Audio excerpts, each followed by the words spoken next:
সরিষার তেল দীর্ঘদিন মাথায় ব্যবহার করলে চুল পাকা কমে। শসা এবং ক্ষীরা খেলে কোষ্ঠকাঠিন্য দূর হয়। দারুচিনি খেলে পেট ব্যথা দ্রুত ভালো হয়। ক্যাপসিকাম খেলে চোখের দৃষ্টিশক্তি বৃদ্ধি পায়। সাদা ছোলা খেলে চুলের গোড়া শক্ত হয় ও চুল পড়া কমে। কামরাঙার ভর্তা খেলে রুচি ও হজম শক্তি বাড়ে। কুমড়ার বীজ খেলে রাতে দ্বিগুণ ঘুম হয়।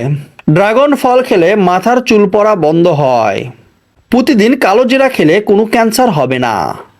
নিয়মিত পান খেলে শরীরে ওজন কমবে। টমেটো খেলে শরীরে রোগ প্রতিরোধ ক্ষমতা বাড়ায়। লেবু পানি খেলে রক্তের চাপ নিয়ন্ত্রণ করে।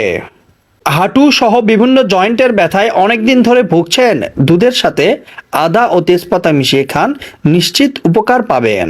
প্রতিদিন চায়ের সঙ্গে আদা ও লবঙ্গ মিশিয়ে খান, এর ফলে ক্যান্সারের ঝুঁকি অনেকাংশ কমে যাবে। হার্ট অ্যাটাক ও স্ট্রোকের আশঙ্কা থেকে বাঁচতে লবণ খাওয়া নিয়ন্ত্রণ করুন। নিয়মিত চুলে অ্যালোভেরা মালিশ করুন, চুল থাকবে ঘন কালো, মাথায় কখনো খুশকি হবে না। অ্যাজমার সমস্যা থাকলে রসুন খান। রসুন ফুসফুস ভালো রাখে ও ফুসফুসের ক্যান্সারের সম্ভাবনা কমায়। বাজারে পানির বোতলের যে এক্সপায়ার ডেট দেখেন সেটা পানির নয়, বরং পানির বোতলের হয়।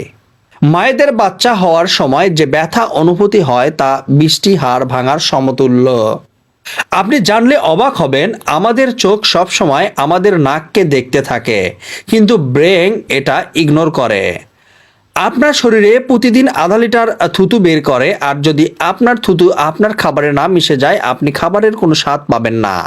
পৃথিবীর সকল লোকের সাথে হ্যান্ডশেক করতে চাইলে আপনার 244 বছর সময় লাগবে। প্রতিদিন 60 থেকে 100 চুল পড়া স্বাভাবিক হিসেবে ধরা হয়। বিজ্ঞানীদের মতে বেশি স্বপ্ন দেখলে আমাদের ব্রেনের পাওয়ার বৃদ্ধি পায়। পুরো দিনের তুলনায় দুপুর 1টার পর আমাদের স্মৃতিশক্তি কমতে শুরু করে। এটা হলো মিরাকেল ফ্রুট। এটা খেলে কিছু সময় পর্যন্ত যাই খাবেন তাই মিষ্টি লাগবে। আমাদের চোখের পাতায় 550টি চুল রয়েছে। আপনি জানলে অবাক হবেন, এসির নিচে ঘুমালে দ্রুত মোটা হতে পারবেন। পুরুষের শরীরে জিঙ্কের মাত্রা বেশি হলে ছেলে সন্তান হওয়ার সম্ভাবনা বেশি থাকে। চোখের নিচে কালি পড়া, মানসিক চাপ, এছাড়াও হজম শক্তি কমে যাওয়া, বিপাক প্রক্রিয়ায় সমস্যা অতিরিক্ত চা পানের কারণে হতে পারে। বর্ষা মৌসুমে রোগ প্রতিরোধ ক্ষমতা বৃদ্ধি করতে ভিটামিন সি সমৃদ্ধ খাবার খাবেন। এটি আপনাকে দুর্বল হয়ে পড়ার হাত থেকে রক্ষা করবে। অবশ্যই গাটি কচু খাবেন, কারণ গাটি কচু ক্লান্তি দূর করে, কর্মক্ষমতা বাড়ায় এবং এনার্জি ধরে রাখতে সহায়তা করে। সুস্থ থাকার জন্য প্রতিদিন সকালে 15 থেকে 20 মিনিট সূর্যের আলোতে হাঁটুন, কারণ সূর্যের আলোতে প্রাকৃতিক ভিটামিন ডি থাকে।